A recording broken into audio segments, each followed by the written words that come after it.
Hey, beautiful people. Before I go any further, I want to pause and give a heartfelt thanks to the Soft Girl Air podcast for recognizing and honoring my latest work. I gave until I was empty. To be embraced by a platform that celebrates gentleness, softness, and healing for Black women, that's not just support. That's sisterhood. So I don't take that lightly. I am truly honored. This book is not a project, it's a confession, it's a truth telling, it's a mirror I held up to myself and then turned around toward the church, the family, and the silence that I almost swallowed, or that almost swallowed me whole. What I gave until I was empty is really about. I wrote this book for every woman who gave everything to ministry, to a man, to her calling, to a congregation, to a system that said, if you just sacrifice enough, God will bless you. But what happens when the blessing never shows up? What happens when the sacrifice becomes the standard and you're expected to bleed as proof of your belief? I gave until I had nothing left to give, not even to my children. And that's the part nobody wants to talk about, the aftermath.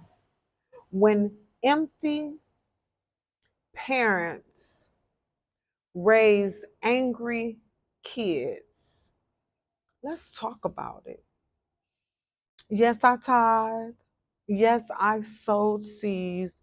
Yes, I followed the teachings faithfully.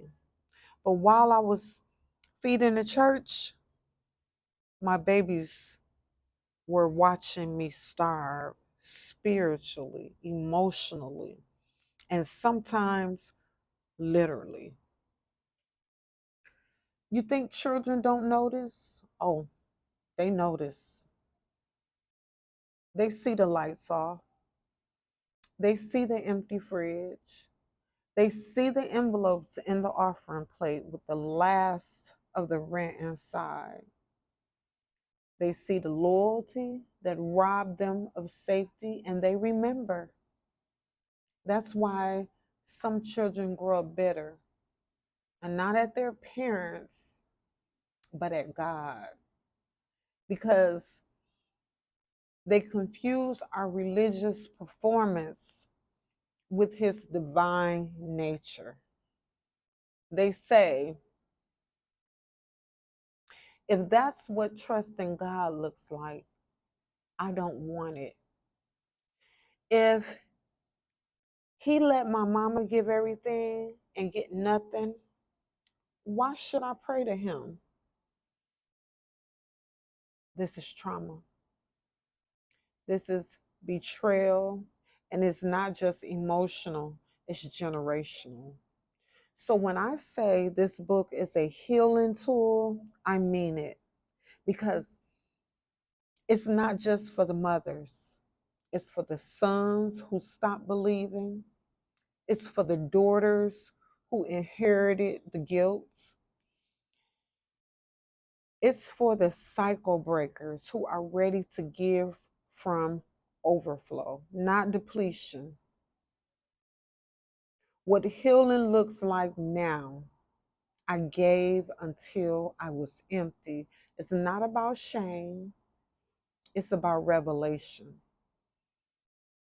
It's about accountability. And it's about reminding you that God never asked you to kill yourself in His name. That wasn't Him, that was them. It's time to heal. It's time to reclaim our faith from fear based theology. It's time to teach our children what real provision, real love, and real wholeness looks like. And it starts with truth. It starts with stories like mine. It starts with a book that says, I was loyal and I lost myself. But now I'm finding me again, piece by piece.